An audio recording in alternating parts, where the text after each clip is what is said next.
Bugun matematikadan kasr haqida dars o'tdik. Salom, mening ismim Baxtiyor. Baxtiyor? Wow, mana. Faqat hech kimga hop. Tushundim. Hoy. Seni hozir zo'r joyga olib ketaman. Ha, Boburjon. Nima? Boburni ko'rmadingmi? Bobur, bolalar qalaysizlar? Bugun futbolimiz bor edi-ku. Okay, let's go. Nima bu? Qo'rqma, bu o'zga sayyoraliklar emas. O'z ko'zing bilan ko'rishni xohlaysanmi? Ha, albatta. Ana ketdik.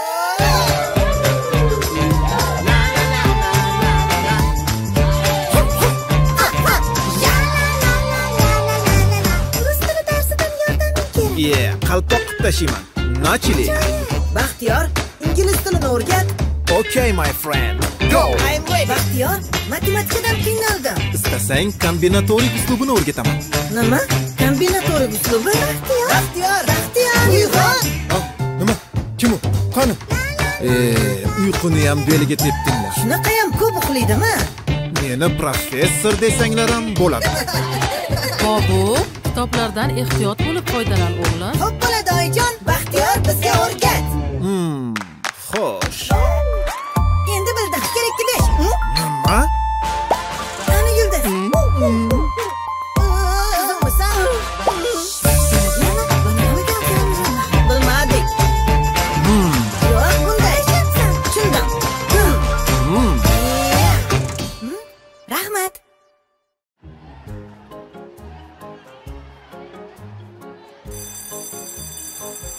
Mehribon, Odina yasagan gulni ko'rdingmi? Juda ajoyib chiqibdi.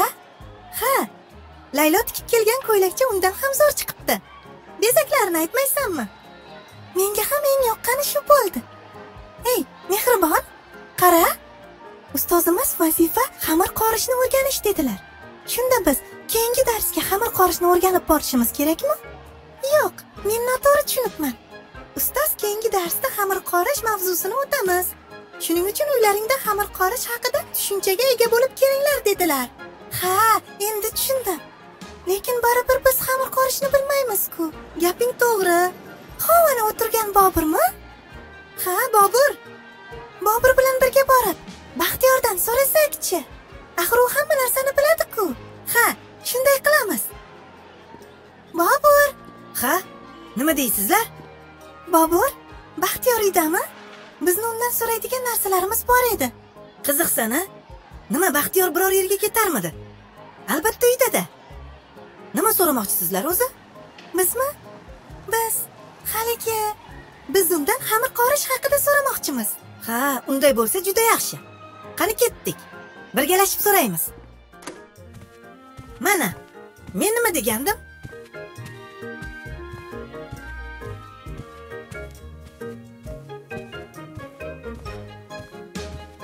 Har doimgidek uxlayotibdi. Ha? Nima u? Kim? Qachon? Qo'rqma, bu biz. Kelinglar bolalar, uzr. Ozgina uxlab qolibman. Yuzimni ham hali yuvmagan edim. Buni qaranglar. Ozgina uxlab qolibman emish. Sen doim uxlaysan-ku. Keyin axir sen yuzingni yuvmaysan. Doim artasan-ku. Endi artaman-da. Namuncha qizlarni oldida uyaltirmasang. Bizni senga savolimiz bor. Xo'sh, qanaqa savol ekan? O'qituvchimiz bizga xamir tayyorlashni o'rganib kelinglar deb topshiriq berdi. Biz esa xamir tayyorlashni bilmaymiz. Shunga sendan so'ragani keldik. Xamir tayyorlashni o'rganib nima qilasizlar? Bilmadim. O'qituvchimiz shunaqa dedi. Qiz bola bo'lgandan keyin o'rganadi-da. Nega shuni o'zlaringdan katta opalaringiz yoki onalaringizdan so'ramadingiz? Rostdan ham. Nimaga shuni oldinroq o'ylab ko'rmadik? Onalarimizdan so'rasak bo'lar edi-ku. Ha, mayli qizlar. Qani, yaxshilab o'rnashib olinglar-chi. O'zi sizlarga xamir nima ekanligini tushuntirishim shart-masu? Mayli. Ma'lumot o'rnida aytib o'tib ketaman.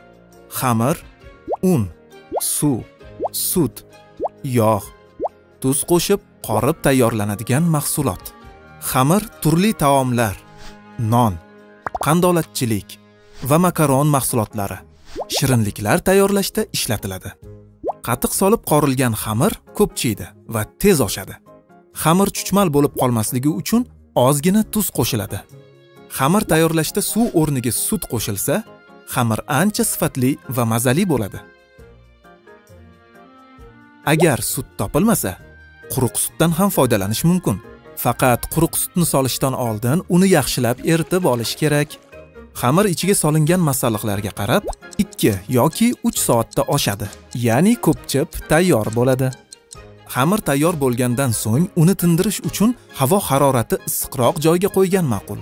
Iloji bo'lsa, uning ustini biror narsa bilan o'rab qo'yish kerak. Shunda u yaxshiroq va tezroq ko'pchiydi. Xamir faqatgina qo'lda tayyorlanmaydi. Bugungi kunda sex va fabrikalarda katta idishlarda xamir qoriladi. Xamirni avtomatik robot qo'llar tayyorlaydi.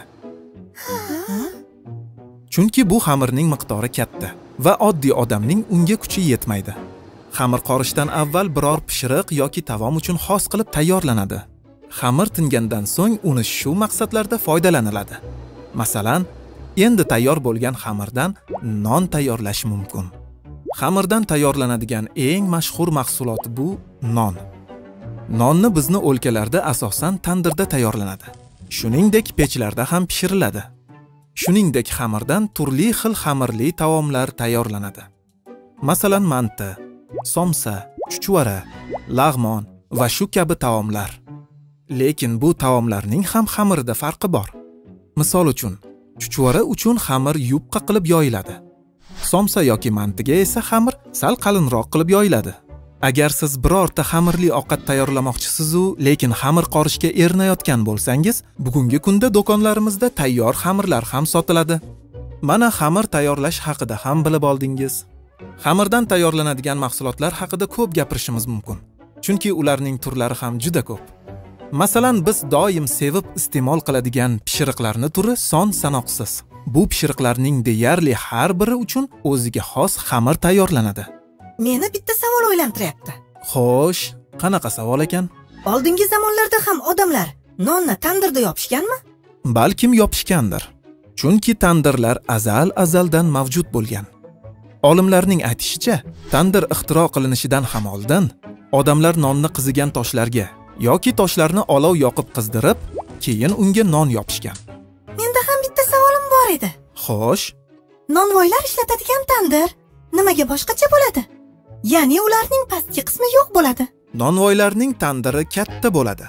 Chunki ular ko'p miqdorda non yopishadi. Agar e'tibor bergan bo'lsangiz, nonvoylar non yopayotganda tandir ichiga kirib chiqadi. Tandir katta bo'lgani uchun tandirning barcha qismiga nonvoyning qo'li yetmaydi. Shuning uchun ularning tandiri bemalol ichiga kirib chiqib yurishga qulay bo'lishi uchun shunday yasaladi. Nima? Nonvoy qizib turgan tandirga kirib chiqadimi? Olov ichiga? Nonvoylar ishi juda qiyin ekan. To'g'ri, ularning ishi ham qiyin. Lekin faqat nonvoylarning ishi qiyin deya olmaymiz. Misol uchun buni oddiy non timsolida ko'rib chiqamiz. Birinchi bo'lib yer haydaladi va unda bug'doy ekiladi. To'g'ri, bu ishlar barchasi texnika bajaradi, lekin ularning ham ishini oson deya olmaymiz. Keyin bug'doyni to pishgunicha unga suv quyiladi. Zarar kunandalardan himoya qilinadi. O'g'it solinadi. Bu ishlar ham ancha mashaqqat talab etiladi. Bug'doy pishgandan keyin uni o'rib olib, un holatiga kelgunicha ham qancha mehnat talab qilinadi. Tayyor undan nonvoy xamir qorib non yopadi. Sizlar esa bu nonni o'zidan o'zi paydo bo'lib qolgan deb o'ylaysizlar. Vaholanki bu non dasturxonimizga yetib kelgunicha qancha odamning mehnati singan. Aziz bolajonlar, hech narsani isrof qilmang. Siz maktabga borib yemasdan partalarni tagiga tashlab ketadigan nonlar uchun yarim yil mobaynida tinimsiz mehnat kerak. Nafaqat nonni, balki hech narsani isrof qilmang.